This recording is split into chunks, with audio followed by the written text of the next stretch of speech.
Kenapa Tuhan tidak kunjung bela kehidupan Anda dan saya? Karena kita nggak benar di depan Tuhan, karena kita salah attitude atau sikap hati kita buruk. Makanya Tuhan belum bisa bela kita. Tuhan harus luruskan kita dulu. Tuhan harus bereskan hati Anda dan hati saya. Tuhan harus didik kita, disiplin kita. Belum sampai di ronde 2 untuk bela. Tuhan kita buat seolah-olah kewalahan sama kitanya. Belajar berdiam diri, jangan kepancing dengan keadaan. Kalau kita sudah sempat terpancing 1 langkah, jangan masuk ke langkah berikutnya. Kalau sudah 3 langkah salah, ya sudah. Selalu ambil 1 langkah sebelum salah lagi. Kalau kita sudah 5 kali salah, ya jangan ke-6. Nggak ada salahnya, dan tetap mulia sekalipun kita tadinya salah untuk kembali rewind, tarik ke belakang. Untuk berbalik arah dari salah ke benar, itu termasuk kemuliaan Tuhan. Bahayanya lidah itu loh. Lidah itu disulut api, disulut neraka kata Yakobus. Karena itu, kalau kita lagi emosi, silence is golden. Kalau hati kita sudah rasanya lepas kendali, diam, itu emas. Karena waktu kita diam, sekalipun hati kita sudah sempat bodoh, tapi nggak sampai keluar dari mulut lidah bibir kita, tetap kita bisa bijaksana di luar sana. Menunggu sampai hati kita catch up atau menyusul roh yang bijak itu. Jadi berarti yang namanya setiap kelakuan kita di dunia ini, it all matters, semuanya itu penting. Karena saya tahu bahwa Tuhan itu membalas setiap orang menurut perbuatannya. Udah, sibuk aja menilai perbuatanmu sendiri. Pastikan kita jangan berbuat jahat.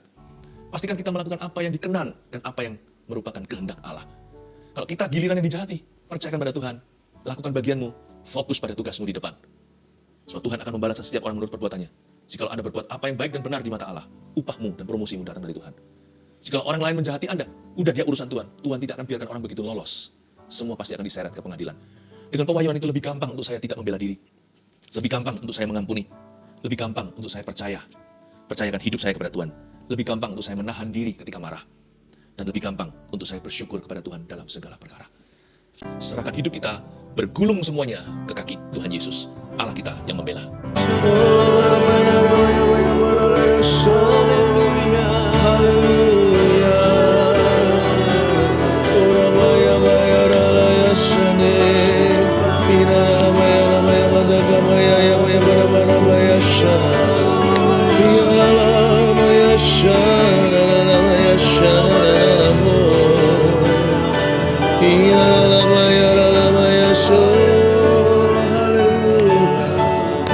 Ku percaya Engkau bekerja buat kebaikanku, walau belum ku melihat, namun kuasa-Mu sempurna.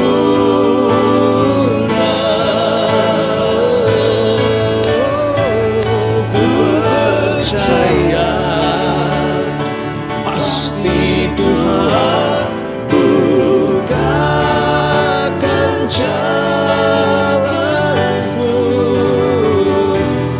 di waktumu yang terbaik.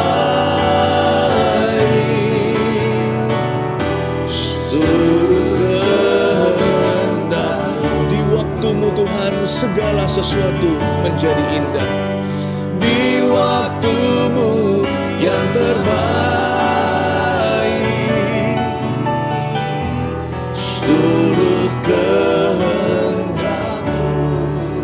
Di waktumu yang terbaik, di waktumu yang terbaik, seluruh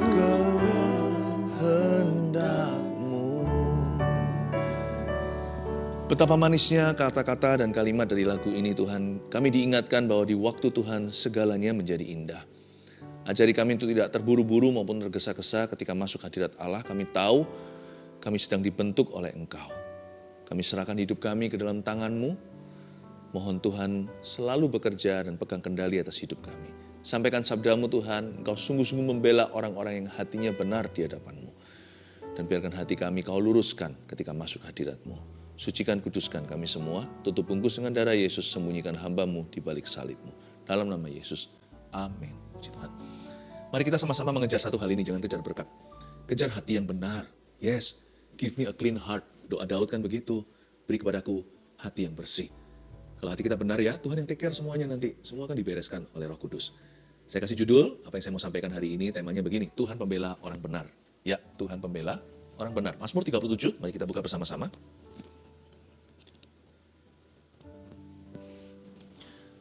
Lanjutan dari hari Rabu, sekarang kita langsung ke ayat yang ke-5. Serahkanlah hidupmu kepada Tuhan, dan percayalah kepadanya, dan ia akan bertindak. Ia akan memunculkan kebenaranmu seperti terang, dan hakmu seperti siang. Berdiam dirilah di hadapan Tuhan, dan nantikanlah Dia. Jangan marah karena orang yang berhasil dalam hidupnya, karena orang yang melakukan tipu daya. Berhentilah marah, dan tinggalkanlah panas hati itu. Jangan marah, itu hanya membawa kepada kejahatan. Sebab orang-orang yang berbuat jahat akan dilenyapkan. Tetapi orang-orang yang menanti-nantikan Tuhan akan mewarisi negeri.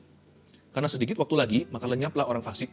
Jika engkau memperhatikan tempatnya, maka ia sudah tidak ada lagi. Tetapi orang-orang yang rendah hati akan mewarisi negeri, dan bergembira karena kesejahteraan yang berlimpah-limpah. Jangan sekali-kali kita terpancing untuk bela diri. Beri ruang agar Allah yang membela kita. Sebab Tuhan kita itu terkenal dengan satu hal ini. Tuhan selalu membela orang yang benar di matanya. Tapi pembelaan Tuhan kadang-kadang di awal-awal tidak nampak nyata. Kalau itu belum terjadi berarti imanmu sedang diuji. Percayakah kita tanpa melihat bahwa Allah membela? Ayat 5 dimulai dengan kata serahkanlah. Serahkanlah hidupmu kepada Tuhan. Dalam suka dan duka serahkanlah. Orang yang sudah percaya dan terima Tuhan Yesus itu seperti sudah kawin atau sudah menikah dengan sorga. Dalam suka duka, miskin kaya, dalam sakit sehat. Serahkanlah hidupmu kepada Tuhan dan percayalah kepadanya. Allah kita pasti bertindak. Kata serahkanlah di situ dalam bahasa Ibraninya artinya roll. Atau gulunglah hidupmu dan serahkanlah ke kaki Kristus. Kata roll, di roll gitu ya, atau digulung, itu berbicara tentang pergumulan. Pernah lihat orang bergulat? Kalau kita lihat turnamen gulat ya, tidak mungkin selalu di atas, kadang-kadang di bawah. Namanya orang bergelut itu kan, sekalipun dia harus guling-kuming gimana, dia bergulung-gulung di lantai atau di tanah. Kadang sakit sekali, kadang menang. Sometimes kita melihat kita ada di atas angin, dan seringkali kita berasa kita berada di bawah, terpuruk sekali kondisi. Apapun itu juga, serahkan pergumulanmu. Kata serahkan di situ itu pergumulan. Serahkan apa yang menjadi pergumulanmu yang gak selesai-selesai itu kepada Tuhan. Jangan tunggu masalahnya atau problemanya lewat, baru setelah itu berserah. Lalu buat apa berserah kalau sudah gak ada masalah? Kita mau berserah sama Tuhan itu sekarang ketika lagi dilandas oleh persoalan. Serahkanlah hidupmu kepada Tuhan. Mau bergulung-gulung pun berserahlah kepadanya. Dan ia akan bertindak. Jangan sampai kita kurang percaya. Tuhan itu pasti bertindak. His name is justice, namanya itu keadilan. Tapi keadilan Tuhan tidak sama dengan definisi fairnya manusia. Fairnya kita itu gini loh, gigi ganti gigi, mata ganti mata. Tuhan nggak begitu. Tapi kalau kita ikut Tuhan, kita itu akan mengalami kemenangan yang di luar pikiran kita. Waktu kita serahkan hidup kita pada Tuhan, kita nggak tentu selalu menang atas segala keadaan langsung instan. Tetapi ujungnya itu adalah kemuliaan. Ada maksud Allah di balik segala perkara. Ada rencananya yang ajaib bagi orang yang percaya. Serahkanlah hidupmu kepadanya dan percayalah dia bertindak. Jangan sekalipun kita bimbang dan ragu kalau Allah itu pembela orang-orang yang benar. Ia akan memunculkan kebenaranmu seperti terang. Nanti itu dari pihak Tuhan. Tuhan yang memunculkan, tidak perlu bantuan. Semua akan indah pada waktunya. Di waktu Tuhan yang tepat, Tuhan akan membela hak kita. Dan hakmu itu akan dimunculkan seperti siang. Kalau kita baca ayat 5 dan ayat yang ke-6 ini, poin pertama tuliskanlah. Tuhan pembela orang benar itu, lalu poin 1 ini bagian kita. Jangan bela diri. Karena promosi itu datangnya dari Tuhan. Nanti Tuhan yang memunculkan. Promosi itu tidak perlu bala bantuan. Tuhan tahu apa yang dia perbuat dalam hidupmu. Sekalipun sekarang sepertinya Anda sedang bergulung-gulung, Anda berada di posisi bawah, tapi nggak akan selamanya. Percayalah, Allah kita akan bertindak. Jangan bela diri aja. Kalau kita bela diri kita sebelum waktu Allah, nanti semua jadi komplikasi. Jangan bela diri, percayalah, promosi tidak datang dari timur dan barat atau kanan dan kiri. Promosi itu datangnya dari atas, dari tempat yang maha tinggi. Allah tahu bagaimana menilik kesengsaraan umatnya. Jikalau hati umatnya benar, Allah tidak akan membiarkannya. Tidak selamanya dibiarkan orang benar itu goyah. Tidak akan pernah dibiarkan selama-lamanya kaki kita goyang. Jangan bela diri, yang penting jaga hati. Kalau hati kita benar, sudahlah Tuhan akan take care. Sisanya Tuhan yang akan atur segalanya. Dan Tuhan itu jagonya untuk meluruskan yang difitnah. The Lord always clears the slandered. Tuhan selalu meluruskan yang difitnah. Kalau kita tahu apa yang dilontarkan tentang kita, apa yang orang bicarakan tentang kita itu nggak betul, Ya udah, nggak usah ganggu damai sejahteramu. Udah urusannya dengan Tuhan Yesus, berkati saja orang-orang itu. Kalau Anda berkati mereka, nanti sisanya tinggal Tuhan urusi dirimu. Dan tiada lain, Tuhan pasti akan memberkati hidup Anda. Tuhan akan melindungimu, Tuhan akan mempromosikanmu. Karena Tuhan yang berkepentingan, karena namanya adalah kebenaran. Akulah jalan dan kebenaran dan hidup, bukan? Kalau Tuhan adalah kebenaran, harusnya kalau ada orang yang berbuat salah, kan Tuhan yang prihatin. Kalau kita disalahi, asal kita nggak bela diri, kan Tuhan yang nggak terima.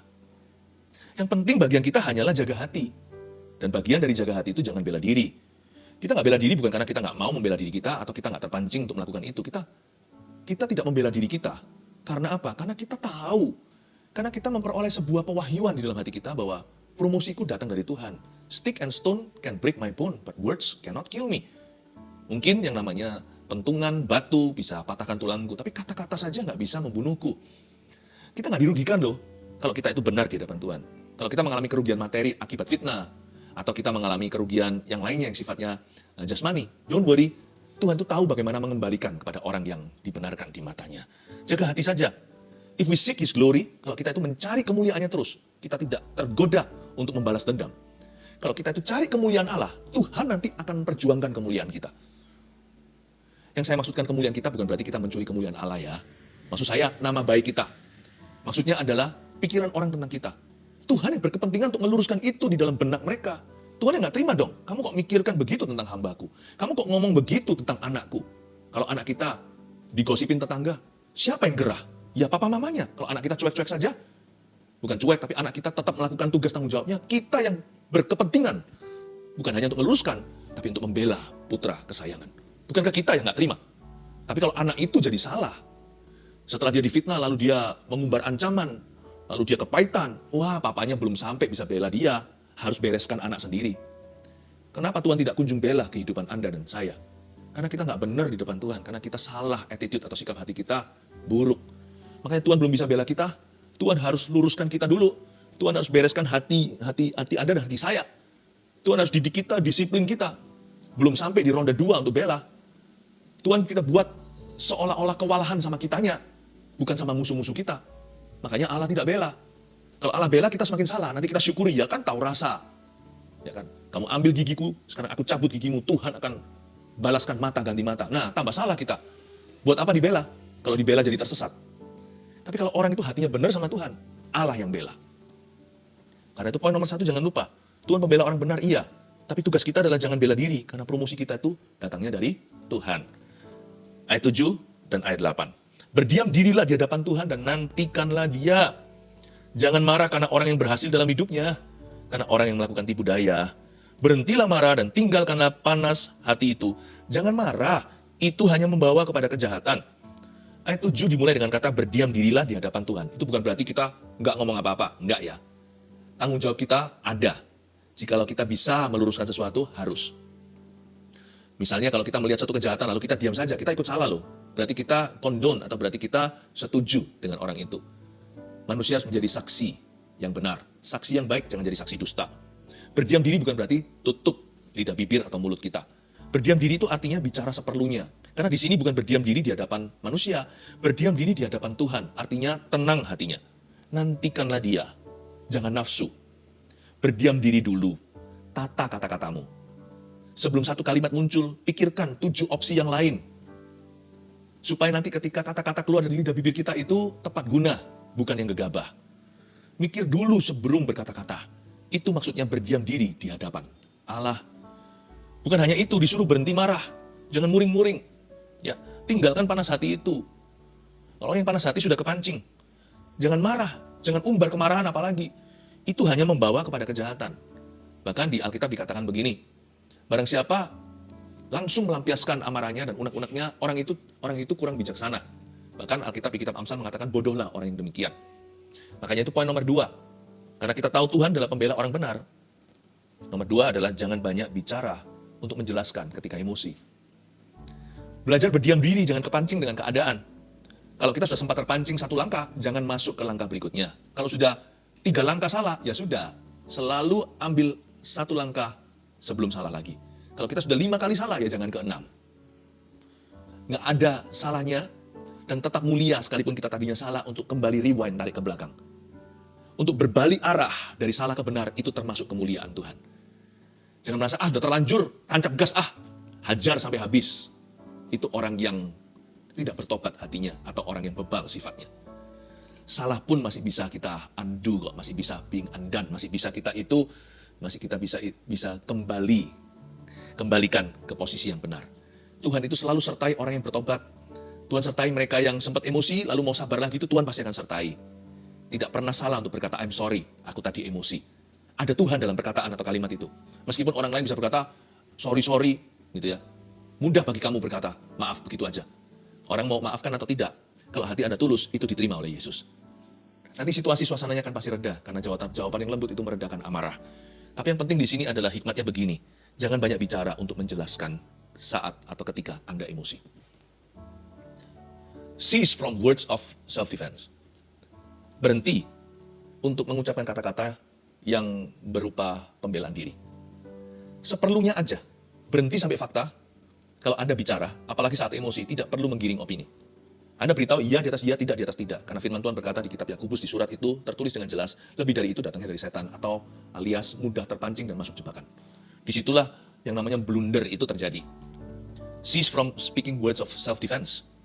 Saya sendiri punya satu kebiasaan, kalau giliran saya yang diuji di area ini, maka biasanya paling cepat mingguan jikalau bukan bulanan. Bahkan 3 tahun kemudian baru akan saya speak up dan berbicara tentang hal-hal tersebut. Saya tidak mudah untuk langsung begitu, gak gampang. Saya belajar untuk memiliki ruang doa bukan di rumah saya, tapi di hati saya. Saya punya satu private closet, atau punya closet pribadi dengan Tuhan Yesus. Ketika saya merasa bahwa emosi saya mulai naik, saya cepat lari masuk, tutup pintu di hatiku itu, dan berteriak pada Tuhan Yesus dan berkata, aku diam dulu. Aku berdiam diri dan aku akan menantikan Tuhan. Bukan menantikan pembalasannya, bukan. Tapi menantikan bagaimana saya harus proses ini dalam otak saya. Bagaimana saya harus proses ini di dalam perasaan atau feeling emosi saya. Dan bagaimana saya harus menaruh ini dalam kata-kata untuk menjelaskan kepada siapa seperlunya, dan apa yang harus saya jelaskan hanyalah seperlunya. Nggak semua orang punya self-control kayak gitu. Saya pun belajar, tambah tahun, tambah semakin bisa. Dulu saya jebol-jebolan, sekarang semakin dewasa iman, semakin mudah untuk melakukan itu. Bukan berarti sudah sempurna, semua kita masih bisa loh ya, yang namanya bendungan bocor lagi. Itulah sebabnya buah roh salah satu yang penting sekali ditaruh di nomor 9. Kalau enggak, nanti buah roh yang nomor 1 sampai nomor 8 bocor semuanya kalau tidak ada yang namanya self-control atau pengendalian diri. Penguasaan diri itu penting sekali. Normally, secara lumrahnya, biasanya, normalnya, saya secara pribadi nggak langsung terus begitu. Bodohlah orang yang langsung menyampaikan unek-uneknya. Saya biasanya simpan dulu, dan saya lihat positifnya, lalu saya berdoa sama Tuhan, dan beri waktu. Waktu tidak menyembuhkan, tapi waktu bisa mencegah yang namanya gegabah. Saya kasih waktu dulu. Seperti orang kalau mau ngamuk gitu, marah gitu, hitung sampai 10. Saya nggak hitung sampai 10. Saya 10 kali doa dulu. Mungkin berhari-hari kemudian, minggu-minggu, bulan-bulan, atau tahun. Lalu saya baru mengerti maksud Tuhan di balik semuanya. Barulah saya menjelaskan selengkapnya. Saya dorong Anda juga sama. Jangan sampai kita banyak bicara. Dalam banyak bicara ada banyak kesalahan. Apalagi untuk menjelaskan diri sendiri saat emosi. Berdiam dirilah, nantikan dia. Jangan marah. Itu hanya membawa kepada kejahatan. It's useless. Bukan hanya percuma, tak berguna. Itu hanya menjebak Anda. Siapa yang menjebak Anda? Anda sendiri. Siapa yang menjebak kita? Kita sendiri menjebak diri sendiri. Bahayanya lidah itu loh. Lidah itu disulut api, disulut neraka, kata Yakobus. Karena itu, kalau kita lagi emosi, silence is golden. Kalau hati kita sudah rasanya lepas kendali, diam. Itu emas. Karena waktu kita diam, sekalipun hati kita sudah sempat bodoh, tapi nggak sampai keluar dari mulut, lidah, bibir kita, tetap kita bisa bijaksana di luar sana. Menunggu sampai hati kita catch up atau menyusul roh yang bijak itu. Ayat 9, sebab orang yang berbuat jahat akan dilenyapkan.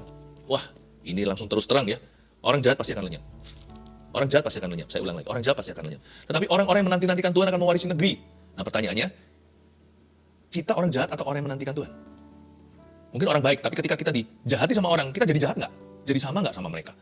Atau kita tetap menjadi orang yang menantikan Tuhan? Nah susahnya di sini kan. Jadi orang yang mewarisi negeri yang menanti-nantikan Tuhan itu ujiannya ronde 1 nggak cukup, ronde 2. Ya. Apakah kita jahat dari sononya? Apakah kita sudah baik dari awal? Kalau kita baik dari awal tetap harus waspada. Karena orang baik bisa berubah jadi jahat ketika dia dizolimi, ketika dia dijahati. Apakah kita itu terpancing keluar dari zona Allah? Orang yang menanti-nantikan Tuhan akan mewarisi negeri. Itu yang jadi janji, saya pegang terus. Aku akan tetap di sini, ku ingin tetap di sini, menikmati bait-Mu. Aku tidak mau keluar dari hadirat-Mu. Sekalipun setan sudah pancing-pancing, ayo ke sini, dengan membalas saya akan keluar dari lingkaran Allah. Dengan benci saya akan keluar dari lingkaran ilahi. Ya. Dengan kepahitan, saya jelas-jelas bukan hanya keluar, saya akan jatuh ke bawah. Saya mau tetap pegang teguh karena saya tahu saya akan mewarisi negeri. Dan pikiran ini saya simpan dalam benak hati sanubari. Orang jahat pasti akan dilenyapkan. Itu bukan urusanku, itu urusan Tuhan. Karena sedikit waktu lagi, ayat 10, maka lenyaplah orang fasik. Jika engkau memperhatikan tempatnya, coba lihat tempatnya, maka ia sudah tidak ada lagi. Kok bisa? Bukannya orang jahat tambah banyak? Oh banyak. Tapi jangan lupa loh, saya tetap percaya dan beriman, orang baik lebih banyak. Sebanyak-banyaknya serigala di dunia ini, mana lebih banyak, serigala atau domba? Coba ada hitung, domba sama serigala jumlahnya lebih banyak mana? Lebih banyak domba. Tinggal Anda mau lihat kejahatan atau kebaikan. Udah itu aja. Dan serigala itu memang kuat. Serigala itu predator, dia ganas. Tapi kalau domba itu kan hewan piaraan, ternak maksud saya, itu kan hewan jinak, domba ya. Meskipun serigala jahat, domba itu yang lunak. Tapi lebih banyak domba di dunia ini daripada serigala. Ayat ini menubuatkan suatu hari kita akan melihat serigala terakhir akan mati. Saya nggak tahu itu kapan terjadi, ketika Tuhan Yesus datang kembali tentunya. Kita akan melihat the day will come when the last wolf will be dead. Seluruh sejarah manusia ini berujung pada janji nubuatan Allah. Di kitab Wahyu sendiri dijelaskan dengan sangat nyata bahwa domba-domba akan Tuhan selamatkan, kambing-kambing akan Tuhan hukum. Dan serigala-serigala di dunia ini tidak akan luput dari hukuman Allah. We shall see the day. Kalau kita mati dulu, suatu hari kita tetap akan melihat firman ini dikenapi. Tapi kalau kita belum mati, Tuhan datang, kita akan melihatnya dengan kasat mata. Akan ada serigala terakhir yang akan mendengar pepatah ini. Akan keluar kalimat dari mulut Allah, enyahlah. Enyahlah ke dalam lautan api. Aku tidak mengenalmu, hai si pembuat jahat. Malah menurut saya, kalau saya mendengarkan ayat ini sekali lagi saya bacakan, jika engkau memperhatikan tempatnya, maka ia sudah tidak ada lagi. Kalau pikirkan kejahatan mereka, rasanya tahu rasa. Tapi kalau saya mikirkan, mempertimbangkan dari sisi jiwa mereka, malah keluar belas kasihan loh. Jadi masuk akal ketika Yesus berkata, doakan mereka yang mengutukimu berkati. Saya waktu baca begini, saya merasa kasihan. Buat apa sih orang-orang itu binasa? Bukankah lebih baik kalau mereka bertobat? Tuhan tidak senang dengan kebinasaan mereka. Tuhan lebih senang pertobatan mereka. Kalau saya baca lagi, karena sedikit waktu lagi maka lenyaplah orang fasik. Hati saya seperti tergesa-gesa untuk memenangkan jiwa-jiwa. Untuk memberitakan kabar keselamatan. Supaya orang-orang jahat berubah. Supaya orang-orang berdosa bertobat. Waktunya sudah sedikit. Kalau kita perhatikan tempatnya, sudah nggak ada lagi mereka di sana. Aduh, orang-orang ini dulu juga waktu bayi kan masih innocent. Kalau Anda lihat semua bayi itu kan, aduh semuanya bersih. Setiap bayi-bayi yang lahir di dunia itu, kelihatan mereka itu seperti manusia di waktu suci-sucinya. Sebelum mereka jadi jahat. Apa yang terjadi di tengah-tengah saya nggak tahu dalam sejarah hidup mereka. Saya merasa masyiku hati saya. Jika kita memperhatikan tempat mereka, mereka sudah tidak ada di situ lagi suatu hari. Saya ngerti bahwa orang jahat akan dilenyapkan, tapi hati saya nggak bahagia. Hati kita harus selalu berdoa untuk mereka yang jahat, supaya mereka bertobat. Tetapi orang-orang yang rendah hati akan mewarisi negeri. Kata rendah hati inilah meekness. Lemah lembut dan rendah hati, mereka akan mewarisi negeri. Hati saya itu dulu nggak begini. Hati saya dulu itu pendam dan berasa. Saya nggak gampang ampuni orang lain, jangankan ampuni orang lain. Ampuni diri saya sendiri pun saya nggak mampu dah. Nggak mampu zaman dulu. Tapi ketika saya semakin dekat sama Yesus, semakin kenal Tuhan. Hati kita yang keras itu dilembutkan. Dan hati kita yang angkuh menjadi rendah hati. Yang saya maksudkan meek tadi, hati yang rendah hati, itu hati yang saya jelaskan barusan. Bukan lagi marah melihat orang jahat, tapi saya bisa terbeban untuk mendoakan agar mereka bertobat. Tapi orang-orang yang rendah hati akan mewarisi negeri. Jaga hati yang kayak gitu. Saya mau punya hati yang seperti ini. Saya nggak mau punya hati seperti zaman dulu. Hati seorang pembunuh, seorang pembenci, seorang pengumpat Tuhan. Saya nggak mau. Saya mau punya hati kayak gini, makanya saya terus masuk hadirat Allah. Karena saya tahu ketika saya dekat sama Tuhan, saya berubah. Tapi orang-orang yang rendah hati akan mewarisi negeri dan bergembira karena kesejahteraan yang berlimpah-limpah. Suatu saat, semua serigala akan punah. Yang tersisa adalah domba yang akan tetap makan di rerumputan. Tetap akan ada domba yang memenuhi seluruh bukit-bukit di bumi.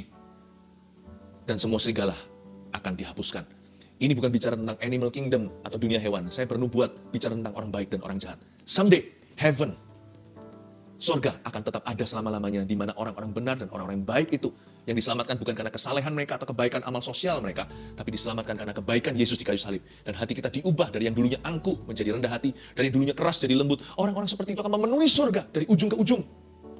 Tapi di neraka, semua orang-orang berdosa yang tetap jahat hatinya akan meringkuk di sana dalam lautan api forever and evermore. Tidak terdengar lagi selama-lamanya terpisah dari anak domba Allah dan pengikutnya. Lihat ya, secara nubuat, domba akan memenuhi all the hills, semua bukit yang permai. Serigala numor tidak akan ada lagi. Dengan pewahyuan ini, lebih gampang saya untuk berdiam diri. Lebih gampang saya untuk tidak membela diri. Lebih gampang saya untuk berdoa bagi mereka yang jahat. Karena saya tahu promosiku, upahku datang dari Tuhan. Poin nomor 3, karena Tuhan pembela orang benar. Percayalah Tuhan balas setiap orang menurut perbuatannya. Udah, gak usah kita urusi kejahatan orang lain. Kita doakan aja supaya mereka bertobat. Pastikan aja hatimu dan hatiku gak jahat. Karena Tuhan membalas setiap perbuatan kita. Itu semua ada di dalam Alkitabnya. Tuhan akan membalaskan pada setiap orang menurut perbuatannya selama masa hidupnya. Meskipun kita tidak diselamatkan karena perbuatan kita, tapi karena iman. Tapi perbuatan kita semua juga akan Tuhan Yesus perhatikan. Yang namanya tabur tuai itu juga masih ada. Bukan keselamatan ya, bicara soal upah. Jadi berarti yang namanya setiap kelakuan kita di dunia ini, it all matters, semuanya itu penting. Karena saya tahu bahwa Tuhan itu membalas setiap orang menurut perbuatannya. Udah, sibuk aja menilai perbuatanmu sendiri. Pastikan kita jangan berbuat jahat. Pastikan kita melakukan apa yang dikenan dan apa yang merupakan kehendak Allah. Kalau kita giliran yang dijahati, percayakan pada Tuhan. Lakukan bagianmu, fokus pada tugasmu di depan. Sebab Tuhan akan membalas setiap orang menurut perbuatannya. Jikalau Anda berbuat apa yang baik dan benar di mata Allah, upahmu dan promosimu datang dari Tuhan. Jikalau orang lain menjahati Anda, udah dia urusan Tuhan. Tuhan tidak akan biarkan orang begitu lolos. Semua pasti akan diseret ke pengadilan. Dengan pewahyuan itu lebih gampang untuk saya tidak membela diri. Lebih gampang untuk saya mengampuni. Lebih gampang untuk saya percaya. Percayakan hidup saya kepada Tuhan. Lebih gampang untuk saya menahan diri ketika marah. Dan lebih gampang untuk saya bersyukur kepada Tuhan dalam segala perkara. Tuhan pembela orang benar. Nomor 1, jangan bela diri karena promosi itu datangnya dari Tuhan. 2, jangan banyak bicara untuk menjelaskan ketika emosi. 3, percayalah. Tuhan balas setiap orang menurut perbuatannya. Sisanya hanyalah engkau dan aku, takutlah akan Tuhan. Mari kita masuk ke hadirat Allah, serahkan hidup kita, bergulung semuanya ke kaki Tuhan Yesus, Allah kita yang membela. Allah yang bela, siapa lawan Dia? Lebih dari pemenang dalam segala hal. Ku pasti dapat lakukan semua. Yesus yang beri kekuatan, oh terpujilah namanya. Oh terpujilah, ku pasti dapat lakukan semua. Katakan dengan tegas dan penuh iman, ku pasti dapat, haleluya, lakukan semua. Yesus yang beri kekuatan, oh terpujilah namanya. Saya tergerak sekali untuk mendoakan setiap keluarga saat teduh yang sedang dalam lawsuits, yang sedang dalam perkara hukum. Kalau itu Anda, secara general, secara umum dulu, saya ajak Anda untuk berdoa. Jikalau Anda yang saya maksudkan, Anda bisa angkat tangan di tempat. Tuhan Yesus, hamba berdoa. Pertama-tama hamba minta motivasi yang betul dulu. Baik itu dari pihak yang menuntut atau yang dituntut. Hamba berdoa, kalau ini keluarga saat teduh, hamba minta supaya hatinya dibereskan di depan Tuhan. Sebab Tuhan hanya membela orang benar. Di dunia yang tidak ada keadilan ini, kami bisa naik banding dan minta keadilan dari Allah kami. Sekalipun keadilan tidak ada yang sempurna di dunia, bahkan yang Tuhan lakukan pun, sebagian nanti itu berada di dalam kehidupan kekal. Sisanya, tapi kami percaya ya Tuhan, dalam Tuhan ada kepuasan. Kepuasan batin kami datang dari Tuhan, bahwa kami tahu Tuhan berjanji bahwa orang jahat dilenyapkan. Kami tidak minta mereka dihukum mati oleh Tuhan, atau mereka binasa masuk neraka. Kami minta supaya mereka bertobat. Dan hati kami tidak jadi jahat karenanya. Kami minta hati kami tetap hati yang rendah hati, yang mewarisi negeri yang Tuhan janjikan. Hamba berdoa di dalam nama Yesus ya Tuhan. Kerugian materi, apa sih artinya dibandingkan dengan nilai kekal? jikalau kami hari ini terpancing keluar. Kami tidak mau kehilangan sesuatu yang sifatnya kekal. Tuhan, hamba berdoa, hati biarkan dibereskan dulu di antara keluarga Saat Teduh. Dan hamba berdoa minta kemenangan di dalam nama Yesus ya Tuhan, bagi mereka yang dirugikan. Bagi keluarga Saat Teduh yang sekarang dihimpit oleh masalah beginian, hamba minta jalan keluar dari Engkau di dalam nama Yesus Kristus. Lakukan semua. Yesus yang beri kekuatan, oh terpujilah namanya. Yesus yang beri kekuatan, Yesus yang beri kekuatan, oh terpujilah namanya. Yesus yang beri kekuatan hidupku, Yesus yang beri kekuatan, oh terpujilah namanya. Mari angkat tanganmu, terimalah berkat dari Allah Bapa, Putra, Roh Kudus. Tuhan, pembela orang benar, itulah Yesus Kristus. Dalam nama Yesus, sejahtera atas keluarga Saat Teduh. Haleluya, amin.